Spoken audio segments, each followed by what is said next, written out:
And then when I can see someone come back to me and say, you know, something you said, something you taught, I used it and it worked.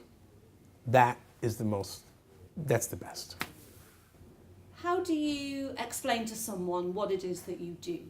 Ultimately, what I want to do in every situation is to bring the performance of the person with whom I'm dealing to another level.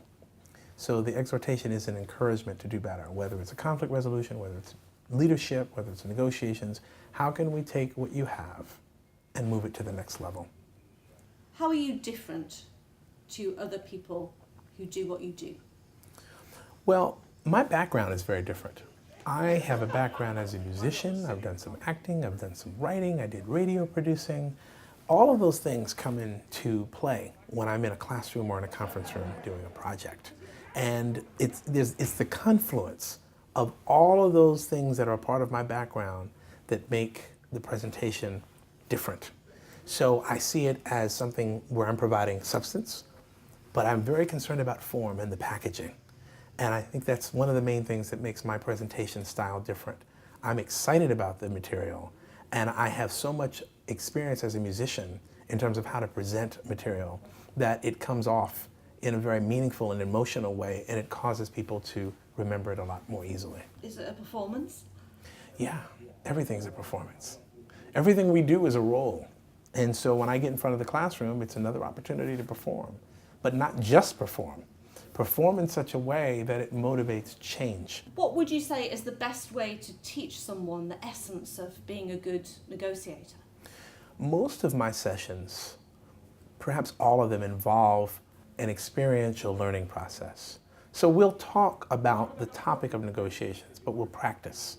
And it's through the practicing and the debriefing of that practice, of those exercises, that people realize how they approach the situation.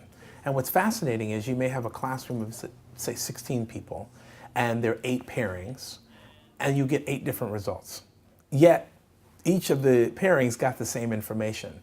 How is it that they're processing that information such that they come out with different outcomes? Well, that's the key to teaching this, is understanding the reasoning behind the approach, and then challenging that reasoning to say what worked, what didn't work. And that's what experiential learning is all about. I often tell people, I don't teach negotiations. I teach you how to negotiate. There's a difference between the two, because just teaching negotiations gives you basic principles and ideas about the topic, which is great.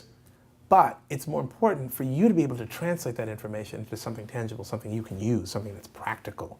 Why are people so bad at negotiation? Well, I think people are good at negotiations. It's just that they don't realize it. Anytime you want something from someone and you have to use your influence to get that, whether it's going to a movie or going to dinner or anything simple, these simple daily activities in which we engage, you're negotiating. And the problem is when they hear the term negotiation, they think conference room, they think business, they think, oh my gosh, this is like, it's not. It's building a relationship. It's determining what you want. It's determining what the other person wants and finding a balance between the two. We do this all the time. We don't call it negotiation, we call it life. But ultimately, that's what a negotiation is. At its core, it's about how you influence other people. And I think if people would see that, instead of seeing it as this big topic, it wouldn't be so frightening. You have said that leadership training is a waste of time. People might be surprised at that. What did you mean by it? The concept of leadership training is that we have these ideas about what leadership is. We bring people into a room without talking to their subordinates or anybody else around them, and we give them these principles, and we expect them to go out and become great leaders.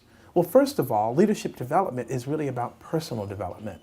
And if someone's not willing to develop personally, they're never going to develop as a leader. So it doesn't matter what the training is, it's never going to work. And trying to train leaders without understanding their context, which is often what is done, is again not productive. It's not efficient. It's not going to work. What works is gathering people together who want to grow. And that's the key. If they want to grow and you have the information that will help them grow in their context, that's worth the investment. I try to find places and corporations and organizations that are actually interested in seeing their managers and their leaders develop in ways that will not only benefit the organization, but will facilitate the kind of personal growth that I think needs to take place for this to work. I've spoken to several people who've attended your sessions, and the one word that comes out is that you're passionate. Where would you say your passion comes from? I like observing change, even for myself and for others. I like communicating. So when I can communicate information that's going to lead to productive change, that's the greatest thing ever for me.